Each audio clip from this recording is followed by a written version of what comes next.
உங்களுக்கு மார்க்கத்துல சில விஷயத்துல குழப்பம் இருக்கு, அந்த குழப்பத்தை எப்படி கையாளணும் அப்படின்னு நினைக்கிறீங்களா? ஒண்ணு அது ஆழ்ந்து சிந்திச்சு எது கரெக்ட் அப்படின்ட்டு இருக்கணும், இல்லைன்னா அது தவிர்த்து இருக்கணும். இதுல ரெண்டுத்துல என்ன செய்யலாம் அப்படின்ட்டு நினைக்கிறீங்களா? இதுக்காக நபி ஸல்லல்லாஹு அலைஹி வஸல்லம் அவங்க ஒண்ணு சொல்லியிருக்காங்க. அதை நீங்க தெரிஞ்சுக்கணும் அப்படின்னா இந்த வீடியோ ஸ்கிப் பண்ணாம பாருங்க. அஸ்ஸலாமு அலைக்கும் வரஹ்மத்துல்லாஹி வபரகாத்துஹு. இந்த ஹதீஸை நுஅமான் இப்னு பஷீர் ரலியல்லாஹு அன்ஹு அறிவிக்கிறார். நிச்சயமாக அனுமதிக்கப்பட்டது தெளிவாக உள்ளது, நிச்சயமாக தடுக்கப்பட்டது தெளிவாக உள்ளது. இவ்விரண்டுக்கும் இடையே சந்தேகமானதும் சிலது உள்ளது. அவற்றின் மக்கள் அதிகமானோர் அறியமாட்டார். சந்தேகவற்றின் முட்ட ஒருவன் தவிர்த்து கொண்டால் அவன் தன் மார்க்கத்தையும் கண்ணியத்தையும் காப்பாற்றிக் கொள்வான். சந்தேகத்தில் ஒருவன் மூழ்கிவிட்டால் அவன் தடுக்கப்பட்டவற்றில், அதாவது ஹராமானவற்றில் மூழ்கி விடுவான்.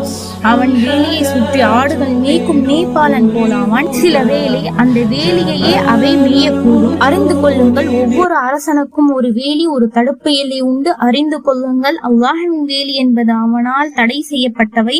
அறிந்து கொள்ளுங்கள், நிச்சயமாக உடலில் ஒரு தசை துண்டு உள்ளது. அது சரியாகிவிட்டால் உடல் முழுவதும் சரியாகிவிடும், அது கெட்டுவிட்டால் உடல் முழுவதும் கெட்டுவிடும்.